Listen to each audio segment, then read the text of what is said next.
ओम नमस्तेभ्यः। ओम नमस्तेभ्यः। ओम नमस्तेभ्यः। अहिंसा परमो धर्म की आचार्य गुरुवर श्री कुंद कुंद भगवान की, आचार्य गुरुवर श्री ज्ञान सागर मुनि महाराज की।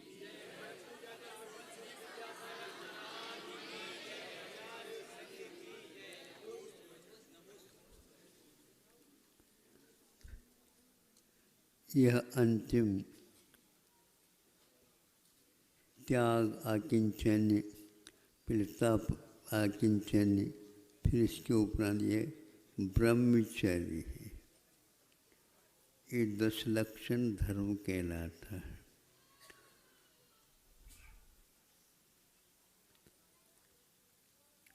एक तप भी इसके बीच में आया है। तप वैसे 12 प्रकार का होता है। 6 प्रकार के बाह्य और 6 प्रकार के आभ्यंतर अंतरंग तप होते हैं। ये तप आज का नहीं, किंतु अनंत काल से परंपरा से आ रहा है। जिस प्रकार सूर्य अपने किरणों से धरती को तपाता है और अंत में धरती को ठंडा कर देता है, इसी प्रकार यह भी तप हम लोगों के लिए आतप पैदा तो कर देता है, किंतु धीरे धीरे वह ठंडा भी कर देता है। और ऐसा ठंडा कर देता है हमेशा हमेशा के लिए। उस आतप को भी लोग याद रखेंगे और आधा घंटा भी नहीं होता तो वह वर्षा हो जाती है तो शांत हो जाता है। जीवन में भी ऐसा ही क्रम है। जिन्होंने इसको अपनाया वे शुरुआत में तो लोगों की निगाह में कष्टकारक लगा, किंतु अंत में उसका फल जब उन्हें मिला, अरे भैया हम भी इन्हीं के साथ हो जाते तो बहुत अच्छा लगता। लेकिन हम चूक गए। हम ज़्यादा जिज्ञासा अथवा ऊहापोह अथवा द्वंद्व समझते हो आप? द्वंद्व एक समास भी होता है संस्कृत में। नहीं समझे? आपस में शब्दों में लड़ाई होती है और व्याकरणाचार्य उन सबको एक ही समास में बांध देते हैं। सम्यक दर्शनम च, सम्यक ज्ञानम च, सम्यक चारित्रम च इति। इस प्रकार सम्यक दर्शन ज्ञान चारित्राणि मोक्ष मार्ग है। ये 3 शब्दों का मेल समास कैसा होता? पहले सम्यक दर्शन का नाम आया गया, इसलिए वह सर्वश्रेष्ठ प्रधान होना चाहिए। फिर सम्यक ज्ञान का बीच में हो गया, दूसरे नंबर में रखना चाहिए, उसमें शक्ति कम है। और चारित्र तो यूँ है। लेकिन आचार्य कहते हैं सम्यक दर्शन सम्यक ज्ञान, इन दोनों को यदि पूर्णता में मिलाने वाला है तो सम्यक चारित्र है। मोक्ष मार्ग तब तक नहीं बन सकता जब तक चारित्र वहाँ पर उदित नहीं होता है। इस प्रकार का इसका संयोजन है। तो टीकाकारों ने कहा है कि मैं तो इसमें मत करो, किंतु ये तीनों अपने स्थान पर अनिवार्य है। पहला दूसरा इससे कोई मतलब नहीं। अंत में होता है इसलिए उसका फल अलग होता, ऐसा नहीं। किंतु एक स्थान पर ये भी उल्लेख किया है तन निसर्गा दधिकमाद्वा, वह सम्यक दर्शन, सम्यक ज्ञान, सम्यक चारित्र मोक्ष मार्गात्मक है, वह सहज भी होता है और उपदेश से भी होता है। सहज कैसा हो सकता है? तो आचार्य कहते हैं सम्यक दर्शन यदि हुआ उसी समय, आगम का उल्लेख है, उसी समय तीनों हो जाएंगे, इसमें कोई बाधा नहीं आती, पक्की बात है। एक व्यक्ति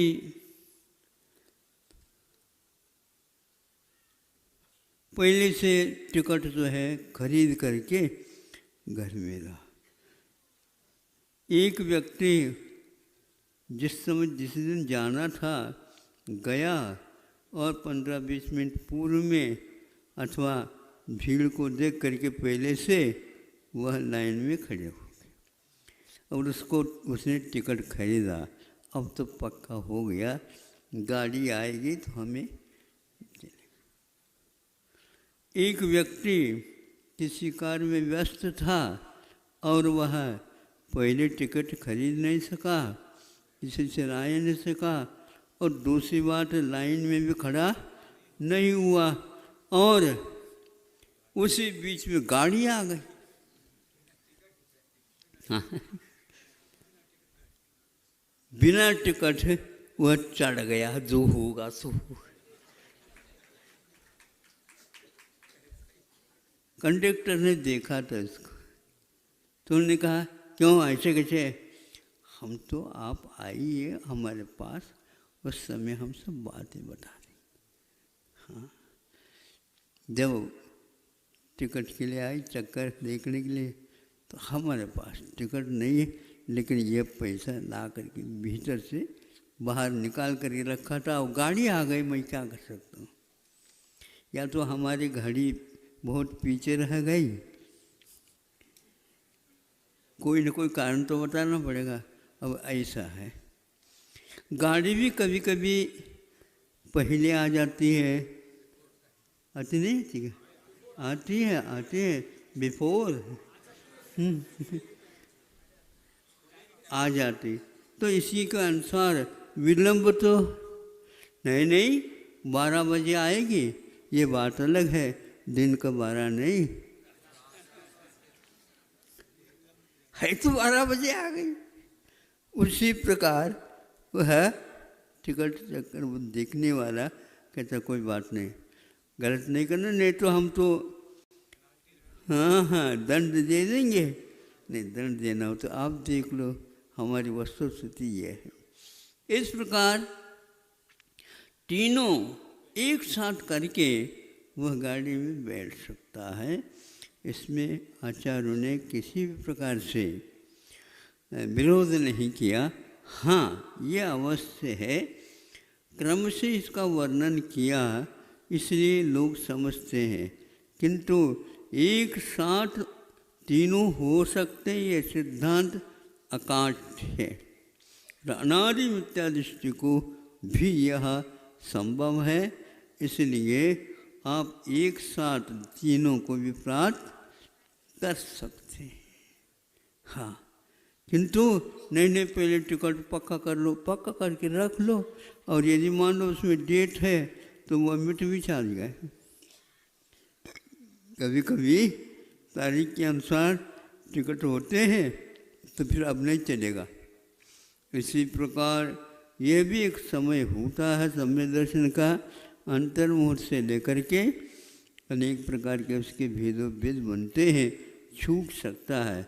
हाँ, उसको स्थायी यदि बनाना चाहते हैं तो चारित्र के सहारा लेते ही उसको बहुत कुछ सहारा मिलता है और वह अंतर्गतवा मुक्त हो ही जाता है। इस प्रकार यह अंतरंग और बहिरंग तप में यह तप भी आता है। कई लोग इसको बाहरी तप को ही मुख्यता दे करके, हाँ जैसे उपवास का कहा, तो उपवास में ही तप का दर्शन करते हैं वो लोग, नहीं समझे? उपवास का अर्थ होता है उप और वास। उप मैंने निकट में और उपवास मैंने रहना। सुन रहे हो? बहुत धीरे से कर रहे हो। उपवास है, ये उपवास का परिणाम है। आओ, अब उसी में तप कहा तो ऐसा तो नहीं है। तो 12 प्रकार के तप हुआ स्वामी महाराज जी ने तत्वार सूत्र में उल्लेख किया है। बाह्य और अभ्यंतर। बाह्य तप क्यों कहा और अंतरंग तप क्यों कहा? बाह्य तप एक प्रकार से बाहर से देखने को उपलब्ध होता है। हाँ, उपवास कर लिया, ये दिखने में आएगा। अमूदर एक आज तो खाली पेट ही आ गया हूँ, नहीं, एक आध ग्रास कम करके आया हूँ, नहीं सर लग नहीं रहा है। कुछ लोगों के ऐसे भी पेट होते हैं जो हमेशा भरे नहीं रखते, डबल बार भी खा लो तो भी। और कुछ लोगों के ऐसे भी पेट होते हैं थोड़ा सा भी खा ले अच्छे भरपेट करके आए हो। अब क्या करें, छुपा तो सकते नहीं, कपड़े भी पहन लो तो भी वह भीतर से मैं भरा हूँ ऐसा लगता है। तो ऐसा होता है, ये बाह्य तप इसी को बोलते हैं। अमोदर कम खाना, वृत्ति पर संज्ञान, जो कोई न कोई नियम लेकर के चलना, गृहस्थों क्या मुनि महाराज के पीछे से कह रहा हूँ। तो यह भी एक देखने को उपलब्ध होता है। फिर रस परित्याग, रस को हमके त्याग कर दिया, ये भी देखने को आता है। और कभी कभी मान लो घर में किसी के साथ बना नहीं, अनबन हुआ तो आहार के बुलाने के लिए आ गए। अब क्या करें, वह यदि मान लो उपवास करता है, मामला गड़बड़ हो जाएगा। कई बार मेहनत करते लेकिन वो उठता ही नहीं, यूं कर दे बांटने के लिए और गड़बड़ हो जाएगा। तो यह एक प्रकार से देखने को उपलब्ध होता है। और इसके उपरांत रस परित्याग भी कर दिया।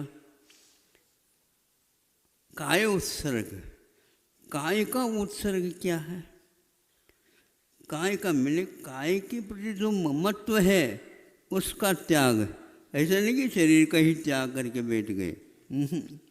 इसको शरीर को नहीं छोड़ना, किंतु शरीर को नहीं छोड़ते हुए भी शरीर से काम नहीं लेना। और काम लेने वाला तो आत्माराम है। बैठ गया हो संकल्प लेकर के, शरीर कभी संकल्प तोड़ नहीं सकता। और मन को ताकिद कर रखा है, तुम इधर उधर की डामाडोल स्थिति न करो।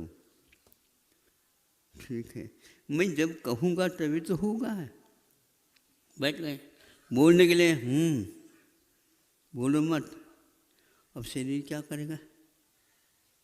ये बाह्य तप हो गया। 6 किंतु प्रायश्चित विनय वैयावृत्ति आदि आदि जो तप हैं वो एक प्रकार से अभ्यंतर तप है। इसको अभ्यंतर तप क्यों कहा?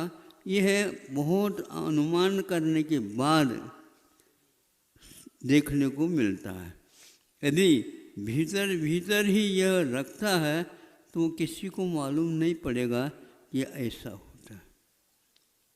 बहुत वियोग की बात है और बहुत दुख की बात है, अनहोनी बात जैसे हो गई है और पत्र आया है और सबके सामने आ गया है और मन में कहा कि देख ही लो, नहीं तो ये वैसे बैठे रहेंगे।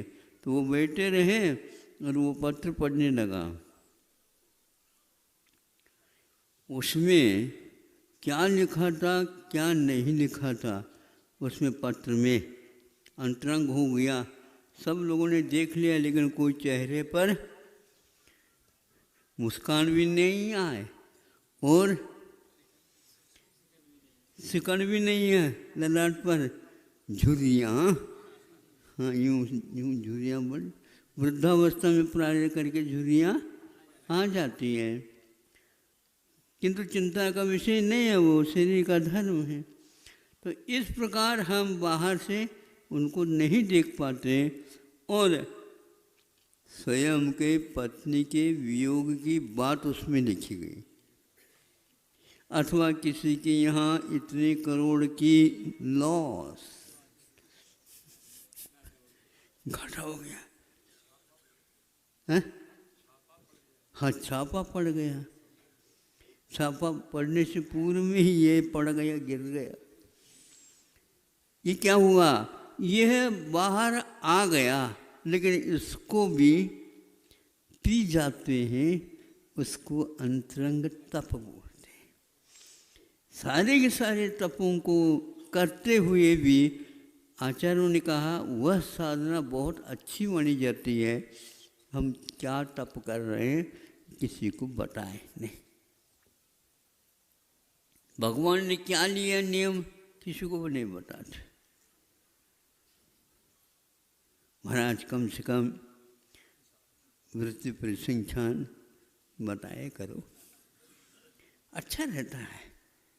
नहीं समझे, निर्विकल्प हो करके सब लोग, नहीं यही अच्छा है, बताना नहीं। मालूम पड़ गए तो भाग्य से पड़ गया होगा, क्या बात। चक्रवर्ती के यहाँ आहार नहीं हुआ और मरुदेवी के यहाँ आहार नहीं हुआ,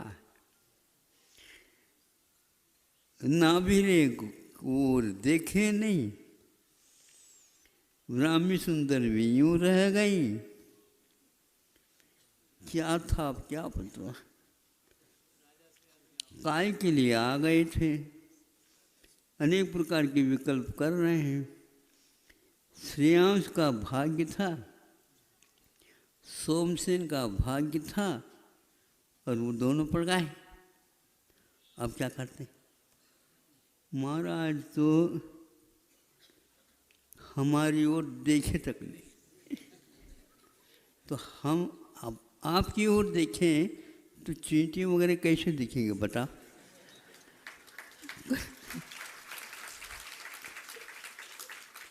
फिर भी आपका रिफ्लेक्शन, प्रतिबिंब आंखों में आ ही जाता है, और शब्दों की आवाज़ ध्वनि भी सुनने को नाराज है। महाराज तो आज नाराज जैसे लग रहा है। अब उसका क्या उत्तर दे बताओ, हाँ? महाराज हमसे हमारे से क्या गलती हुई बताओ। अब वो यहीं से तो आ रहे हैं, हम सोच रहे हैं कि हमारे सामने खड़े हो जाएंगे, खड़े होने से फिर गड़बड़ होता है। फिर और थोड़ा देख लो महाराज, ये देख लो, ये देख लो, ये देख लो, तो 5 मिनट लगा देंगे। नहीं, जो दिख गया दिख गए, इतना ही पर्याप्त। आगे पहुंच गए। अब महाराज को हमें पूछना है क्या हो गया। भैया पूछा मत करो, स्वाध्याय किया करो, अपने आप ही याद हो जाएगा। यह आभ्यंतर तप है। ये क्या करता है, इसके द्वारा साक्षात कर्मों की निजरा होती। और बाह्य तप जो है, बाह्यम तप परम दुश्चरमाश्चरंत्व है, आध्यात्मिक तपस परिब्रूहनाथ। आध्यात्मिक तप यानी अंतरंग तप की वृद्धि के लिए, कर्मों के साक्षात निर्जरा के लिए, निर्जरा की अधिकता बढ़ाने के लिए यह बाह्य तप किए जाते हैं। इसके बिना भी अभ्यंतर तप में यदि विशुद्धि है तो चुटकी बजाते बजाते काम बिल्कुल ठीक हो जाता है। हाँ महाराज, ऐसे कोई रास्ते बताओ ताकि एक भी उपवास न कर सके। देखो ये कितने इतनी ठंड हो रही थी, आज तो उपसंहार है। पहले यदि होती तो कोई ये उपवास वाले नहीं आ पाते। जो ये उपवास हुए महाराज, हाँ, मौसम को देख करके तो भगवान ने किया नहीं, आपकी भावना के अनुसार निमित्त में इस प्रकार का परिणाम हो गया तो साथ हो गया। 2-2, 3-3 उपवास करना भी मुश्किल हो जाता है, यहाँ तो धड़ाधड़ हो रही है। जल लेकर के भी करने से कोई बाधा नहीं होती। जल को आहार वैसा नहीं माना, पेय के रूप में उसको माना जाता, अथवा भोजन जो किया है उसका पाचन इसी के ऊपर आधारित है। इसलिए इसको जल को भी उपचार से आहार माना है। और इससे नेत्र ज्योति आदि आदि ठीक रहते हैं। कमजोरी आती तो है लेकिन एकदम नहीं आती, ये बना रहता है। तो यहाँ बाहरी तप कर्म निर्जरा के लिए साक्षात कारण नहीं है, इसलिए इसको बाह्य तप कहा। अन्यत्र भी साधुओं में इसकी रिवाज, इसकी परंपरा विद्यमान है। एक आध रस लेकर के या एक आध ही धान लेकर के वह अपना चलाते रहते हैं, जिसको कल्प जैसे होता है ना, ऐसा होता है। क्योंकि रसनेन्द्रिय को जीतने के लिए ये बाहरी रस का त्याग अनिवार्य होता है। और जिन ज्ञानी हैं वह रस के त्याग नहीं करते हुए भी उस रस जैसा आहार है वैसे प्रकार वो उसके प्रति आकर्षण नहीं रखता, तो उसकी भी कर्म निर्जरा उतनी होती, बल्कि उसकी विशुद्धि और ज्ञान की विशुद्धता होने के कारण उससे भी कई गुना निर्जरा हो जाती। ज्ञानी की यही एकमात्र विशेषता है। ज्ञानी के सहज क्षणमाए सहज टरेते त्रिगुभुक्तिते, 3 प्रकार के गुप्तियों से भुक्तिते नहीं। 3 प्रकार के भोजन करके कर्म निर्जरा का शुद्धान कर रहे हैं। 3 बार और कर लो, क्या कौन रोकने वाला है क्या? 12 घंटे हैं, 2-2 घंटे में 1-1 बार कर लो, 6 बार हो जाएगा।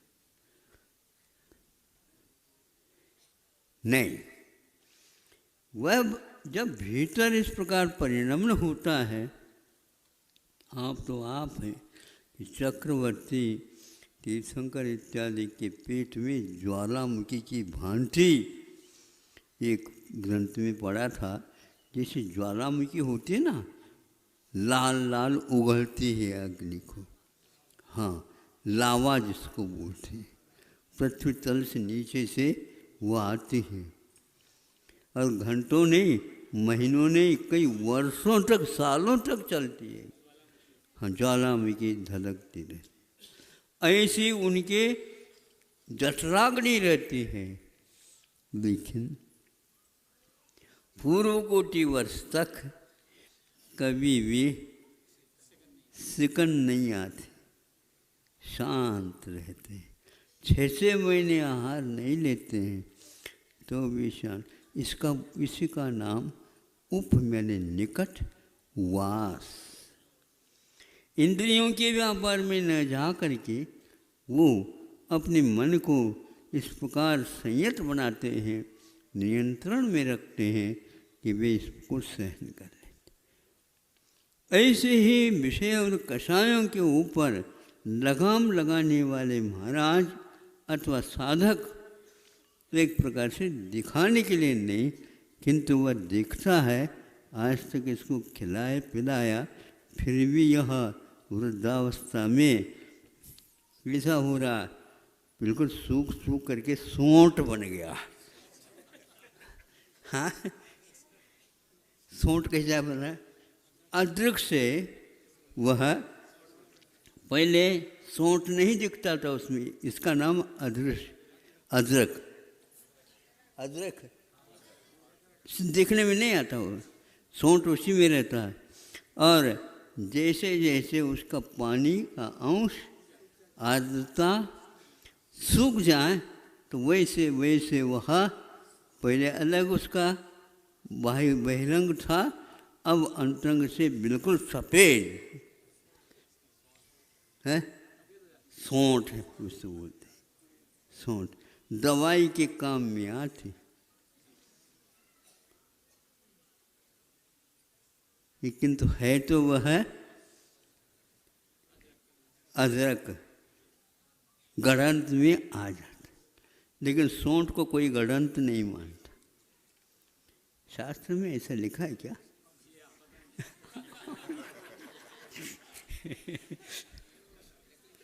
और चूंकि अवसर की अपेक्षा से कोई गड़बड़ी न हो, इस अपेक्षा से उसको ले लेते हैं।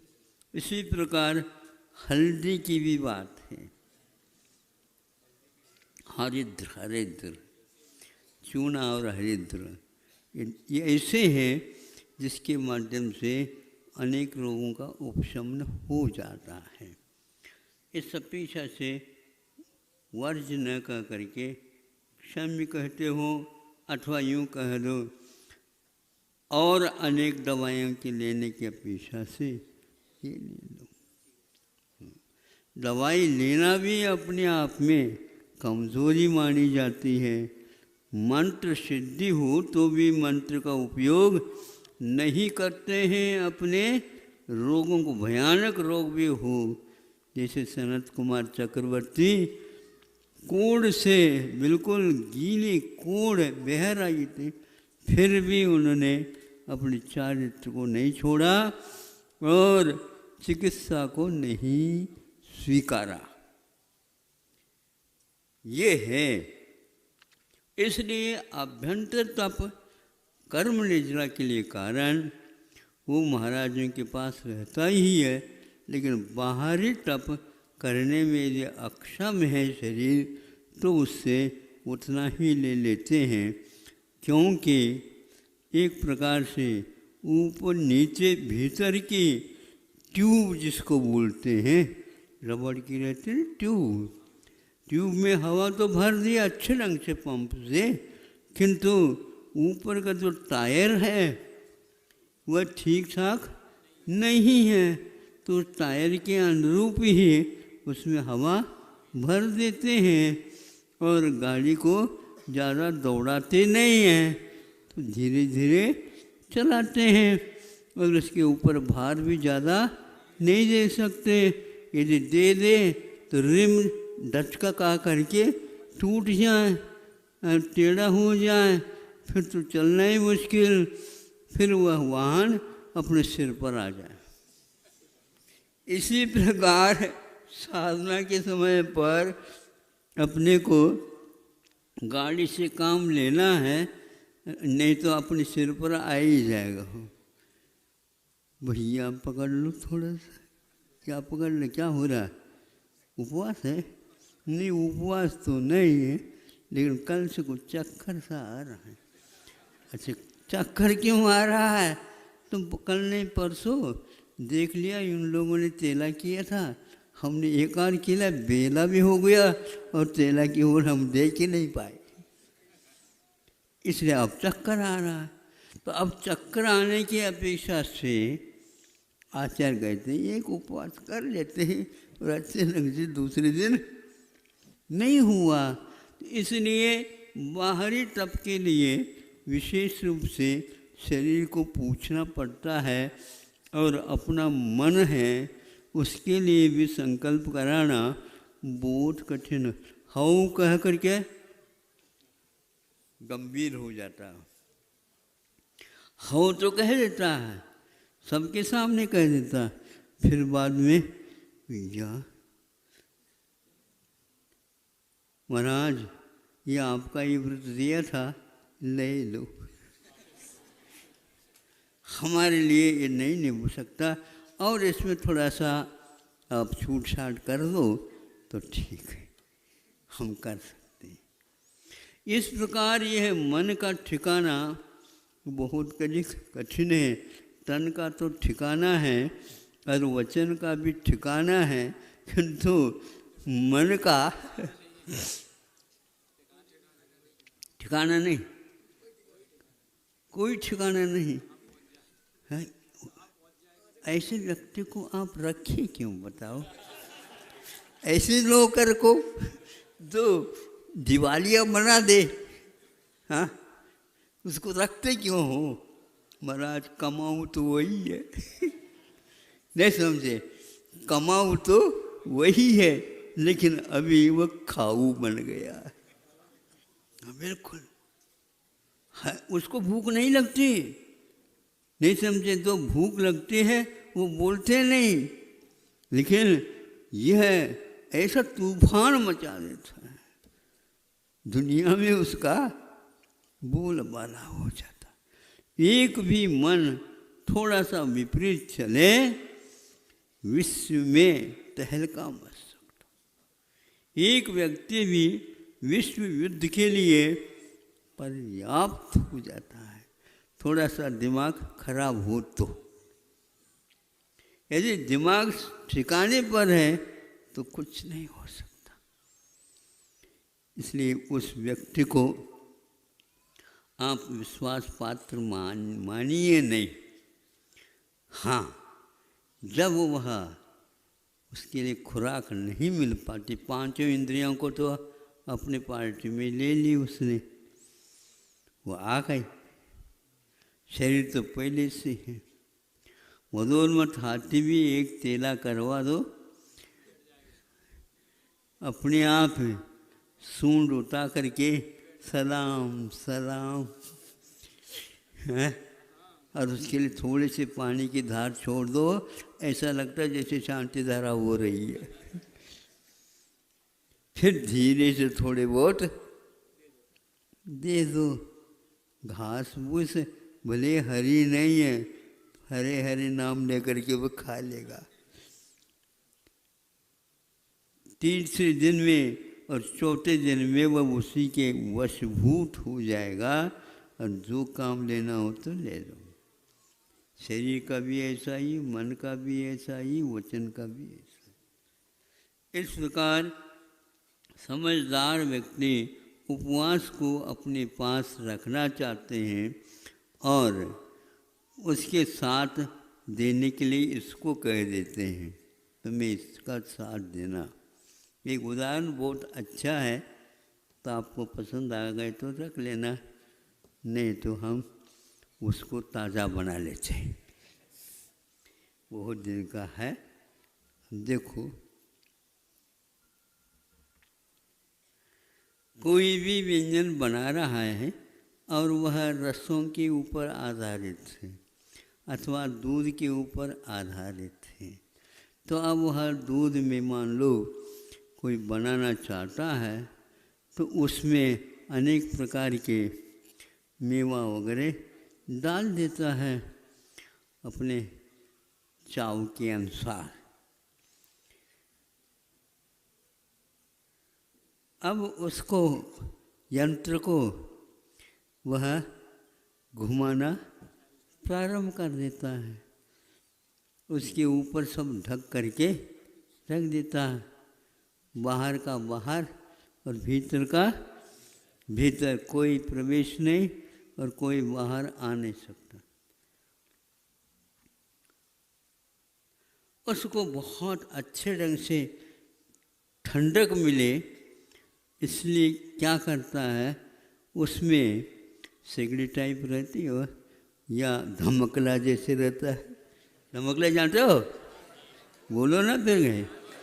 हाँ हाँ, जैसे कोयला वगैरह लगा देते हैं, डालते हैं, बीचों बीच अपने भगोने वगैरह रख देते हैं, उसी प्रकार बाहर में उस व्यंजन बनाने का जो पात्र था, उसमें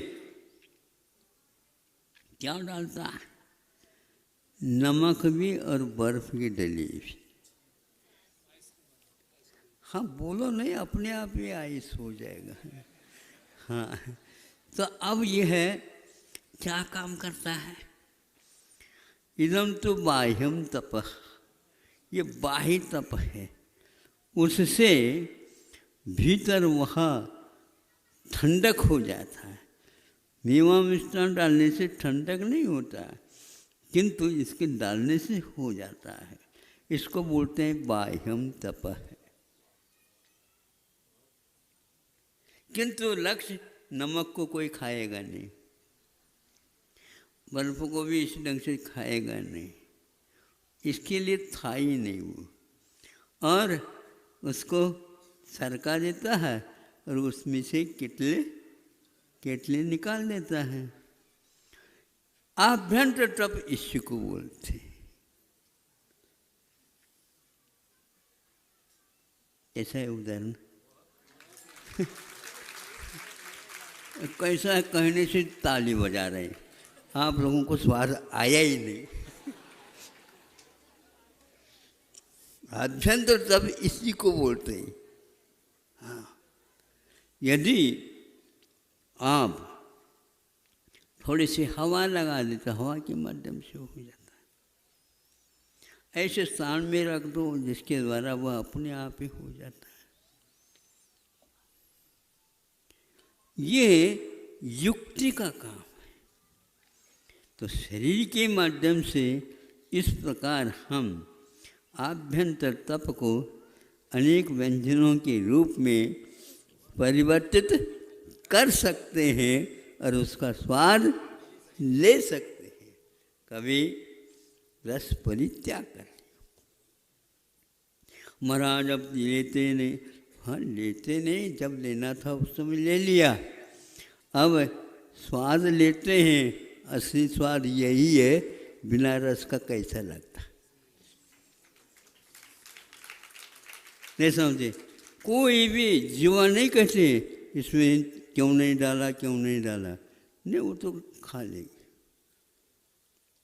मन कहता अब नाक क्यों मरोड़ता,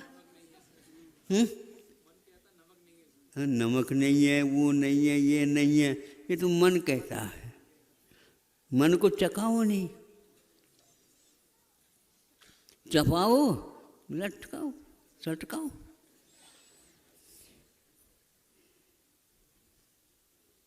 क्या कहते हैं इसको? हुई माटी, उतरी घाटी, अरे हुई माटी, माटी होगी माटी। बस इतना ही है। जैसे आप क्यूनाइन की जो गोली है ना, उसको जीभ से लगाते नहीं, एक तरफ एक गिलास पानी और एक तरफ से गोली, आंख बंद करके छोड़ दिया और पानी पी लिया, तो क्या हो गया? वह उथरी घाटी हुई माटी। अब पेट में गया तो उसको न कड़वी है न मीठी है, कुछ भी नहीं। इसी प्रकार आप बहुत रस भरिए से समझ करके और उसको सटकाओ और मन को पूछो क्यों, कैसा लगा? हमें क्या मालूम आप इस प्रकार मेरे साथ व्यवहार करते हैं, हमें क्या मालूम ये बरसों से हमने करते करते आए, एक आध बार हो तो हमारे लिए बहुत कोई बात नहीं, आपने बहुत खिलाया। अब एकदम आप उत्तर दे रहे हो, तुम दगाबाज हो। फारसी में मन को दगाबाज बोलते हैं और फारसी में इसको बदमाश बोलते हैं। बदमाश का अर्थ होता है मालूम है? बद मैंने नहीं, मांस मैंने उड़द, उड़द जिसमें नहीं है, ऊपर छिलका मात्र रह गया, इसका नाम बदमाश। और चेतन किसको बोलते हैं? शरीर को चेतन नहीं कहते हैं, किंतु चेतन तो चेतन है। वह उड़द की भांति सफ़ेद झक, ऊपर का ये शरीर छिलका। नहीं समझे? इस छिलके को आप फटकार दो सूप में लेकर के, नहीं समझे? फूंक नहीं सको, यूं यूं कर दिया, फटकार दिया ना, ये एकदम जा कर के गिर जाएगा। उड़द का एक दाना भी बाहर नहीं आ सकता। वही तो अंतरंग तपस्वी माने जाते। हाँ, और आपको कोई मना नहीं कर रहा, ये तो पहले से ही बनी हुई लिखी हुई चीज़ें हैं, आप करिए। मन को यदि आपने नियंत्रण में रखा, इस समय में भी चतुर्थ काल में जो कर्म निर्जरा नहीं होती थी, धीर संगन का योग भी मिला और अनेक प्रकार के साधु समागम भी मिला, समूह शरण भी मिला, सब कुछ मिला, चतुर्थ काल भी मिला, दिन तो रोते ही रह गए। स्वर्गों से उतरने के उपरांत ऐसे ही धरती पर मिथ्या दृष्टि को अखरता है और सम्यक दृष्टि कहता है नरकाया को सुरपति तर से सो दुर्लभ प्राणी। इस नर की काया के लिए नरपति भी और सुरपति भी तरसता रहता है। और यहाँ कहीं भी व्यक्ति नरपति सुरपति के लिए तरसता रहता है। बहुत अंतर आ गया है। इसलिए सागरोपम आयु के बाद में भी यह दशा देख करके जल्दी जल्दी नीचे उतर करके आ जाते हैं और इधर उधर निगाह न रख करके बहुत जल्दी वो अपने काम को कर देते हैं।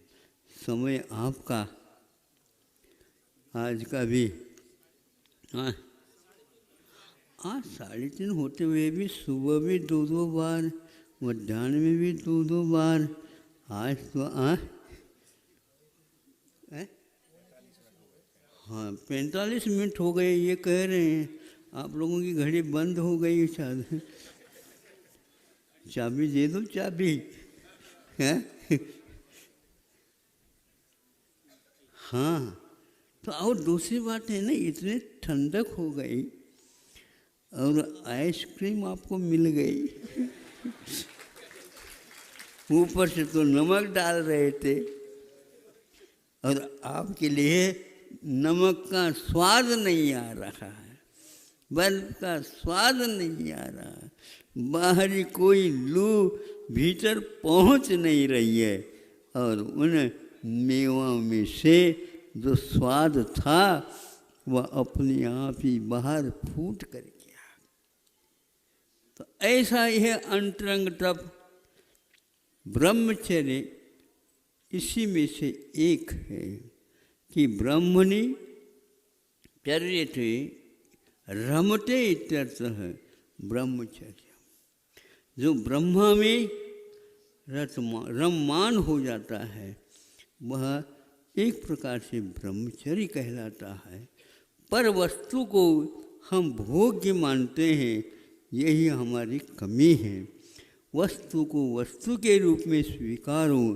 वस्तु कभी भी परिग्रह नहीं होती, किंतु अभिनिवेश जो भाव है, अध्यवसान भाव है, नहीं वस्तु दो बंधु अध्यवसान हो ही बंधु। वह अध्यवसान से ही बंध होता है, वस्तु के कारण नहीं।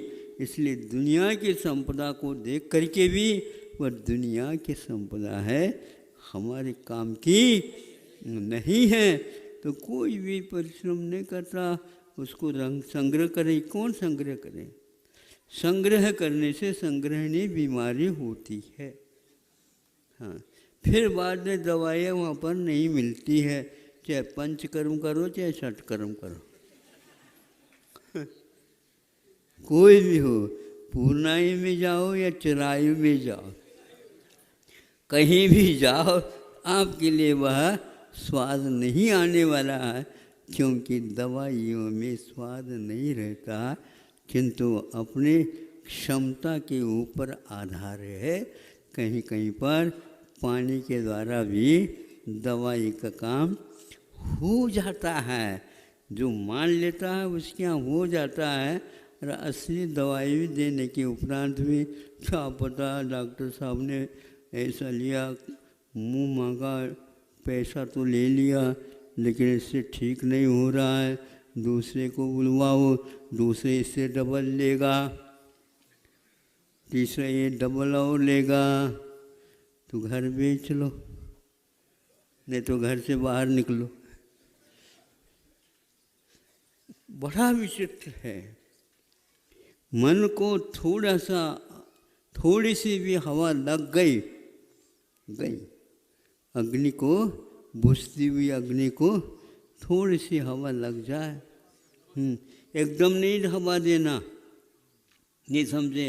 हवा देने से भभकती भी है और हवा देने से बुझती भी है। हाँ, इसलिए बहुत सुलगाते समय धीरे से, कैसे बोलते हैं नहीं समझे, फूकने से नहीं समझे, समझ में तो आ गया आप लोगों को। हाँ, तो धीरे धीरे वो सुलगाया जाता है। हाँ, थोड़े फूंकना नहीं, थोड़े से धीरे धीरे, जैसे सुनार जो है नली के माध्यम से अपने मुद्रा को मोती इत्यादि जड़ देता है, इसी प्रकार अपने को करना पड़ता है। फिर बाद में यदि मान लो सुलग गए तो फिर तो फर्रा के साथ चालू हो जाता। ऐसे शरीर को, अपने को, मन को भी धीरे धीरे सुलगाना पड़ता है। अभी कच्चा मन है, उसको पकाओ अच्छे ढंग से हवा में, फिर बाद में बहुत कुछ आप उनसे काम ले सकते हो। इतना पर्याप्त समझता हूँ। पंचेंद्रिय के विषयों की ओर से हटा करके अपने मन को संयत लगाम लगाने से यह कार्य मोक्ष मार्ग का चलता है। यह अंतिम ब्रह्मचर्य के रूप में एक क्षमा भी आता है, इसमें मार्धव भी आता है, अर्जव भी आता है, सारे के सारे धर्म इसमें समाहित हो जाते हैं। क्षमा वाला, क्षमा करने वाला, क्षमा मांगने वाला भी ब्रह्मचर्य से युक्त रहता है, इसलिए उनको बाहर से मांगने में और देने में कोई अंतर नहीं पड़ता है। ऐसे धर्म को पाया है तो जिन्होंने पाया है उनको फल भी मिला है और ऐसा लिखा है, इसलिए उसके ऊपर विश्वास रख करके आप यथाशक्ति संभव चलो। अहिंसा परमो